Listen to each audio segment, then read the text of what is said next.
Stage పైన పెద్దలందరికీ సాయంకాలపు వందనాలు. నేను ఒక అనామకుడిని. పెద్దలందరి ముందు మాట్లాడంటే ఒక రకమైన భయం. ఎందుకంటే ఎప్పుడు కూడా నేను మా అన్న వెనకాల ఆయన నీడలో ఆయన వెనకాలగా నడిచిన వ్యక్తిని. 10 సంవత్సరాలుగా పరిచయం ఎలా జరిగిందో కూడా చెప్తాను. అన్న యొక్క వాగ్దట్టి, ఆయన చేసే డిబేట్స్ చాలా ఇష్టం నాకు. మా పిలుపు డిఫరెంట్, అది ఎక్కువ మందికి నచ్చదు. ఎందుకు వాళ్ళతో మీ వాదులాట అంటారు.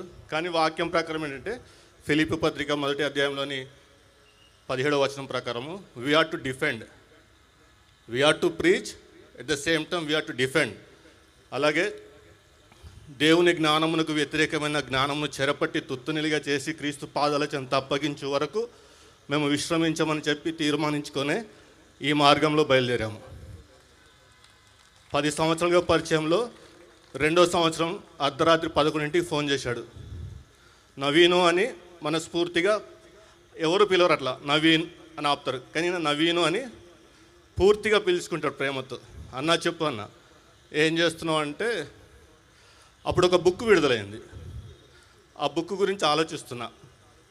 బైబిల్కి వ్యతిరేకంగా మొట్టమొదటిసారిగా తెలుగు రాష్ట్రాల్లో విడుదలైన బుక్ అది. ఒక వీధుల్లో అలగా పనులు చేసుకునేవాడు రాసిన గ్రంథం అది. మాకేంటంటే మేము అపాలిటికల్ ఫీల్డ్లో, పాలిటిక్స్ ఫీల్డ్లో ఉంటూ అకాడమికల్గా బుక్స్ స్టడీ చేసే వాళ్ళము. ఆ బుక్ చూసి నాకు చాలా బాధ అనిపించింది. నోటికి వచ్చింది రాసి పడేశారు. నేను అది చూస్తూ ఏడుస్తూ నేను మా ప్రవీణన కోసం ప్రార్థిస్తున్నా. ఆయన అప్పటికి ఇస్లాం పాలిటిక్స్లో ఆరితేరినవాడు. నేను ప్రార్థిస్తున్నా, దేవా మా అన్న మనసు మార్చి కొద్దిగా ఇటువైపు దృష్టి పెట్టించాను నేను ప్రార్థిస్తున్నా. ఆ టైంలో ఆయన ఫోన్ చేసి సిద్ధపడు అన్నాడు. దేనికి అన్న? ఒక వ్యతిరేకమైన భావజాలము, దేవుని భావజాలముకు వ్యతిరేకమైన భావజాలం పైకి మనం పోతున్నాం అన్నాడు. ఏమైపోతామో తెలియదు. ఇంట్లో చెప్పు, ప్రార్థించు, నాకు ఉదయం చెప్పు ఏ సంగతి అన్నాడు. నువ్వేమనుకుంటున్నావు అన్న? నువ్వే చేయాలి యుద్ధం అన్నాడు. అన్న నేను నీకోసం ప్రార్థిస్తున్నా అన్న. సరే నువ్వు నా కోసం ప్రార్థిస్తున్నావు, నేను నీకోసం ప్రార్థిస్తున్నా, ఇద్దరం కలిసి నడుద్దాం పదా అన్నాడు. సరే అన్నాను. అజయుడు, ఈనాటికి ఒక్క దాంట్లో కూడా ఓటమి ఎరగని విజయధీరుడు ఆయన. ఈనాటికి ఆయన మాట్లాడితే ఒక యుద్ధం అక్కడ. ఆయన చిరునవ్వు ఎంత సమాధానంగా జీవం ఇస్తుందో, ఆయన మాట్లాడితే చిరునవ్వుతోనే మాట్లాడతాడు, కానీ అదొక యుద్ధం అక్కడ. ఎదుటివాడు తుత్తనీలుగా చెరపట్టబడతాడు. అది ఆయనకున్న తలాంతు.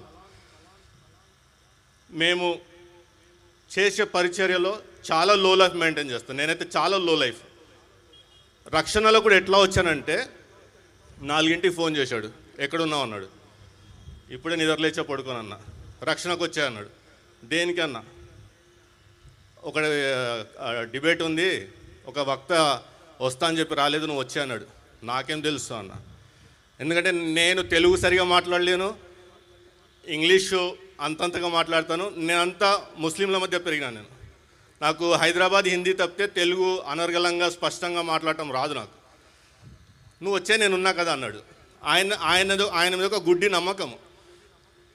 వెళ్ళిపోతా పిలిస్తే, ఎందుకంటే మా సహవాసంలో ఆయనను అన్నగా అని చెప్పాలా, లేకపోతే నా మెంటర్గా చెప్పాలా, లేకపోతే తండ్రి తర్వాత నా ఆత్మీయ తండ్రి తర్వాత ఆయన అని చెప్పాలా, ఏ విధంగా మా బంధాన్ని కలుపుకోవాలి, ఈ నెల రోజుల నుంచి ఆలోచిస్తున్నాను నేను ఎలా రిలేట్ చేసుకోవాలని ఈ వ్యక్తితోనని. అంటే ఈ 10 సంవత్సరాల్లో ఆయనే లోకంగా బతికిన నేను. నాకు వేరే స్నేహితులు అంటే ఎక్కువ లేరు. నేను తలదించుకొని వెళ్ళిపోతా ఉంటే ఎవరైనా పలకరిస్తేనే నేను పలుకుతా. అది నన్ను పొగరనుకుంటారు ఏమని అనుకొని. కాకపోతే నాకు ఇష్టం ఉండదు. నేను పలకరిస్తే పలకరికి నా దారి నేను వెళ్ళిపోతా. సో రక్షణ టీవీకి వెళ్ళగానే ఎవరో రాలేదు, కూర్చో అన్నాడు. బెనహరనకు ఆయనకు తెలియదు నేను ఎవరో. సో నేను చెప్పుకుంటేలే బెనహరన్నకు అని చెప్పేసి కూర్చోబెట్టాడు. నాకు తెలుగు చాలా రఫ్గా ఉంటుంది, చాలా రఫ్గా ఉంటుంది. నేను ఒక్కసారి మాట్లాడటం స్టార్ట్ చేస్తే నాది ఒకటే ఆలోచన, इसको ठोकना आज खत्म,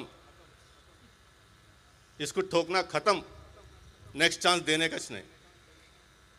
ఎందుకంటే I'm representing the king, the ruler of the universe.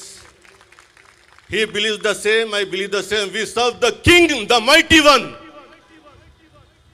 అందుకు వీఆర్ అన్స్టాపబుల్ అంట. ఈ రోజు వరకు మమ్మల్ని ఓడించినారు ఎవరు లేరు. ఆ నమ్మకం అంతే. ఏ టాపిక్ అని ఇవ్వండి.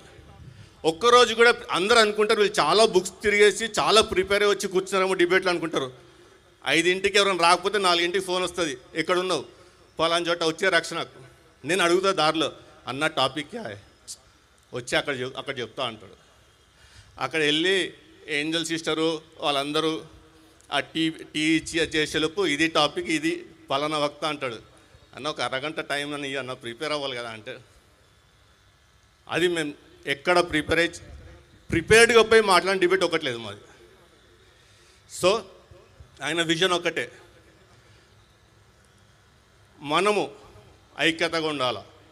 డినామినేషన్స్ అన్నీ పక్కన పెట్టేసి క్రీస్తు యొక్క ప్రేమను బట్టి ఈ కులంను దాటి మతంను దాటి క్రీస్తు చూపిన మార్గంలో క్రీస్తు యొక్క మానవతావాదం దగ్గరికి అందరినీ తీసుకొచ్చి ఆ దృక్పథం కంటే మేలైన దృక్పథం ఏది లేదు.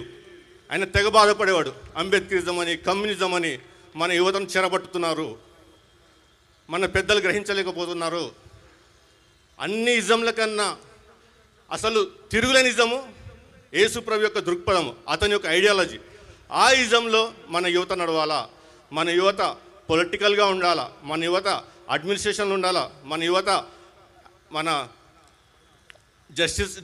జస్టిస్ ఇచ్చే చోట జస్టిస్ రంగంలో అంటే న్యాయ రంగంలో ఉండాలా, మన యువత పోలీస్ రంగంలో ఉండాలా, మన యువత వైద్య రంగంలో ఉండాలా, మన యువత కుటుంబాలను కట్టే విధంగా ఉండాలా. ఇలా ఇన్ని విధాలుగా ఆలోచించే వ్యక్తి అతను. ఆయన పరిచర్యలో నేను ఒక్క పరిచర్యలో పాలిభాగస్తుని, ఆ పాలిటిక్స్ అండ్ పాలిమిక్స్లో. ఆయన పరిచర్యలు ఇది ఒకటే కాదు, పలు రకాలైన పరిచర్యలు. ఈరోజు తెలుసు ఆయన ఆమెకు ఏం అప్పగించాడనేది. మేము మా ఉదయంతో అడిగాను, ఖాముష్ కైపోయాను. ఒకటే మాత్రం, అన్నా తెరకు క్యా సికాయా, తెరకు క్యా దియా, తో కర్తే జా, మేరకు క్యా దియా మే కర్తే జాంగి, అంతే. ఇంకా ఒక ఉంటుంది వాక్యం, నాగలిపై చేపెట్టాక వెనుకడుగు వేసే లేదు. నేను 8 సంవత్సరాల క్రితం అర్ధరాత్రి 11ంటికి మాట్లాడుకుంది ఇదే. నేను అనుకున్నాను నేను ముందు పోతానేమో, నా ఫ్యామిలీని ఎట్లా తయారు చేసి అంటే పిల్లలకి ఎప్పుడు చెప్పేవాడిని, డాడీకి ఏమైనా అయితే పెద్ద డాడీ ఉంటాడు వెళ్ళిపోండి. కానీ ఈరోజు ఆయన ముందు నేను వెనకయ్యాను, అంతే. ఒకరోజు కలుసుకుంటాం తప్పకుండా.